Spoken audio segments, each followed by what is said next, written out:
All right, now, Christian, I got a gift for you, my friend. Yeah. You could not be a bigger Phil Collins fan. Nope. So I'm going to come out of this record that Gina's going to get us into. I'm just simply going to say, good morning, Phil. As soon as he says good morning, you take it. You do the entire interview, and then you got to have me out by 45 and take us to a spot break, okay? He's running a little late, so we'll get him when we get him. Oh. It's Phil. Don't rush. Yeah, don't rush Phil. Yeah. Christian, how do you feel right now? I didn't sleep. Oh, wow. I was up. Why not? Because of this? Yeah.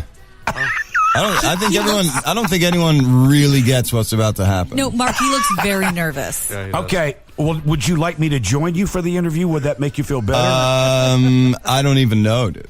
Like, I really don't know what I'm going to do. We'll get your vibe and jump in if we need it. Okay, that's what we'll do. I'm going to go throw up. Wow, this is too. nuts. All right, let's find out what's trending. This is so funny. Never seen him like this. It was announced yesterday that Lady Gaga will sing the national anthem at the Super Bowl, Mark. Yeah, Skeeter told me yesterday. Yeah, a new monster daddy longlegs has been discovered in Oregon. Its scientific name is actually scarier than monster daddy longlegs. It's the Cryptomaster Behemoth. Oh. So have fun with that, Oregonians. And a 1-year-old is grabbing everyone's attention online after a video of the toddler snowboarding has gone viral. Go to Mark in the Morning Facebook page and check that out. It's insane. I'm Gina Grad, and that's what's trending online. Trending brought to you by visitSLOcounty.com. Plan your Central Coast trip today. Coming up, and by we I mean Christian, speak to Mr. Phil Collins. But first, the Hollies. This is Mark in the Morning. Well, as the rail oil machine that we are, I couldn't get a hold of Jackie, so I'm assuming we have Phil Collins. Good morning, Phil. No, we don't have a few minutes. We're a few minutes away. I'm going to kill. I'm going to kill myself. This is the worst. If you just joined in, Christian is going to conduct the interview, and he's so nervous because he's a big fan of Phil's. He didn't sleep, and he is terrified. Something tells me this is a terrible idea, and Christian will smack me in the face for suggesting it. But while we're waiting, do you want to role play, and I'll pretend to be Phil Collins for you? No. Yeah, I didn't think so. Okay. No, it's going to make it worse. Oh, he is really freaked out. Yeah, I mean, I don't think people understand. Like, this is like literally the person who made me the musician that I am today. This is Christian's Dolly Parton. Yeah, I don't even know how to describe the process that got me here, but my head is exploding. Now, what part of him? The producer side, the writer, the performer? Everything. When face value changed my musical DNA from the minute that I heard it when I was a child. Wow. Everything. What's your favorite song? I don't think I have one, because at every moment during my life there was a Phil Collins song that got me through something. He celebrates the entire catalog. Yeah. Even Shock the Monkey? Just That's kidding. ridiculous. I'm just kidding. I'm just kidding, guys. I know. I'm just kidding. All right, well, tell you what. Phil is behind. This is one of those radio tours. Let's go ahead and take the spot break, and hopefully he'll be freed up by the time we come back. We will listen to Christian talk to his idol, Phil Collins. He got up early. Well, he didn't get up. He didn't sleep. Nope. Because he's talking to Mr. Collins. Love it too much. All right, we'll do business hopefully 5 minutes away from Phil Collins. This is Mark in the Morning. So the question we have today is, will Christian's head blow off? We now have Phil Collins. Good morning, Phil. Morning. Good morning, Mr. Collins. I'm going to embarrass myself first off, and if it's okay, I'd just like to take a moment to thank you for giving me both the instrument and the music that have provided me with so much comfort and companionship for almost my entire life. It was in 1981 as a 12-year-old. The Night in the Air Tonight made me want to be a drummer, and Face Value taught me that music wasn't just something you listen to. It was more than that. And I just wanted you to know that this moment means a huge amount to me and that kid. And I'm really hoping that it means an awful lot to you as well, because you're getting to talk to me. Very nice of you. Thank you so much. You're entirely welcome. All right, let's talk about these reissues. So first off, congrats. They sound amazing. Thank you. Why now? Well, one could say why not. I mean, I've been away for a while, which was great. But the record company came to me 2 or 3 years ago and said they wanted to reissue, and I said, whoa, I'm not going to do that unless I can do something that is going to add something to the project, because I don't want the fans to just buy the same thing, as they already probably have.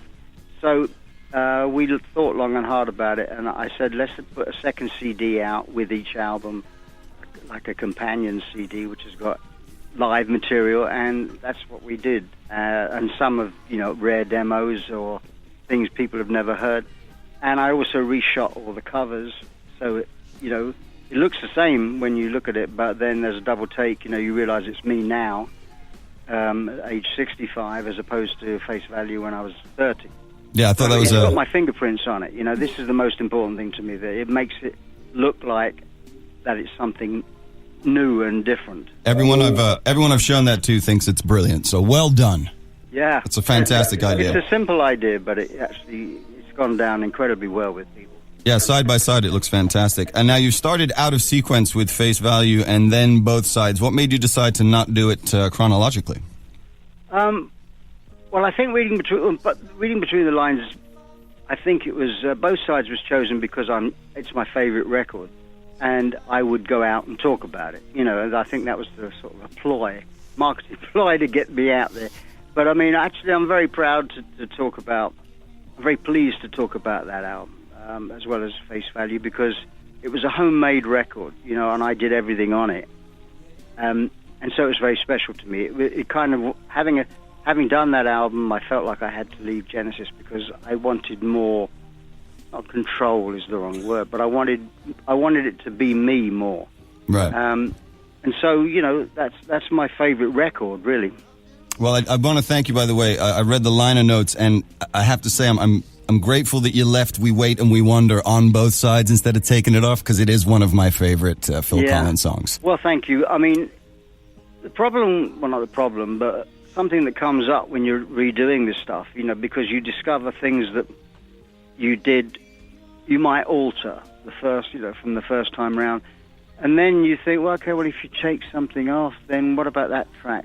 Maybe I could sing it better, or maybe those lyrics could be a little bit more fine-tuned. And then you're opening a can of worms, which is, never ending, really. I mean, it's like, it's best really to leave it as it is, because it is what it is, and people like, don't change it. Put the extra tracks that you might have put on some other second CD. Well, the disc 2 stuff with the demos is so cool, and I was wondering if, I listened to Misunderstanding on the way home yesterday, and it's just gibberish placeholder lyrics instead of the finished lyrics for the songs. Yeah. Did that feel slightly naked to you to put out something that raw? No, I mean, I think it's interesting for people to see the work in progress, I mean, what is interesting about that to me is that I was playing real drums on it. Right. And this is a home demo, and I only did that on a couple of things because it was very difficult working on my own to get a drum sound, and because you had to be running from the drums to the desk. Right. And so I did that very rarely. But on this, I'm just really putting a placeholder melody in it, and I must have gone back. Because normally in the process when I sing for the second time, I'm singing lyrics. Whereas this, I'm just putting the melody down. And I did notice that the pre-chorus is slightly different on the finished version. Now, speaking of drums, so nerdy, I apologize. But speaking of drums... No, it's great. I mean, this is why I put it out. So that people can hear what happened. Right. Yeah, and I've always said that the drummer has to be, because I am one, and we're the most miserable guy on stage because we have the most gear to set up and break down, and it's awful. Yeah. What is your relationship to the drums currently? Oh, well, it's still where I live, but I just can't play as good. Well, I can't play it as well as I did anymore. I mean, I've had this problem with my left arm, and I'm left-handed. Right.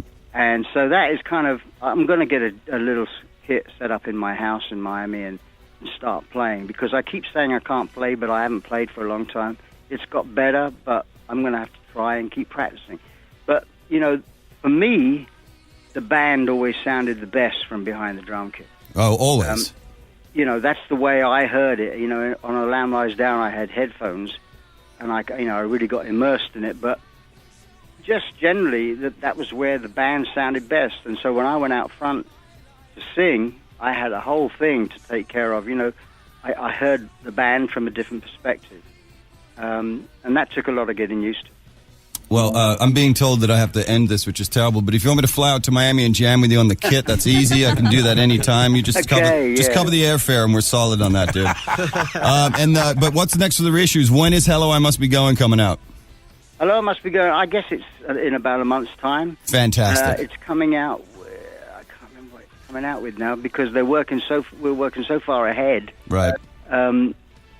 And there's an autobiography where I'm actually working on right now, which has been going for like the last 4 or 5 years. Well, that's coming out in October, but there's a lot of stuff happening. Well, I urge anybody who's a fan of Phil, Genesis, anything that you've done to get these reissues. They really do sound awesome. This is not just some sort of marketing ploy to get us to dip back into our pockets. This is genuinely a vast sonic improvement over the previous. And once again, thank you so much for changing my life, and my parents are really pissed at you still for making me play drums, so that's your bad. I bet, right? I bet. And the neighbors. All right, exactly. Well, thank you so much. Thanks for having me. Very nice of you. My pleasure. Thank you. Get the records, and we'll be back after I go throw up and cry. At Ladies the same and time. gentlemen, Mr. Christian Hand. How And about Phil that? Collins. Good job. It's me and Phil. Had For to life. fight off the fatigue, and he wanted to puke, and he's talking to his idol. It was awesome. You did a great job. Thanks. You a dork. Are you going to cry? Yeah, I don't know what I'm going to do. Very strange day already. I was hoping when you were in the beginning, that thing at the top, thank you for changing my life, I was just praying you were going to bust into tears. And didn't know what Phil did. There was no way I was going to cry on the phone with Phil Collins. That is absolutely not happening. Right now, he looks like he's standing right on the corner of feelings and vomit. Yeah, no, it's tough. I'm shaking. No. I can't believe I just did that. And screw everybody who thinks that this is a conceit. This is not. That is genuinely the most significant musical person in my life. And anyone who knows me knows that I'm a fan and that I feel this really deeply. And the fact that I just got to speak to that guy is a journey from 1981 to today that is proof that I've lived my life correctly. Amen. And that's a huge gift. Thank you to everybody at the Sound for that. And I'm quitting this afternoon and never coming back here. This is the reason I was supposed to be here, and now I'm done. Goodbye, everybody.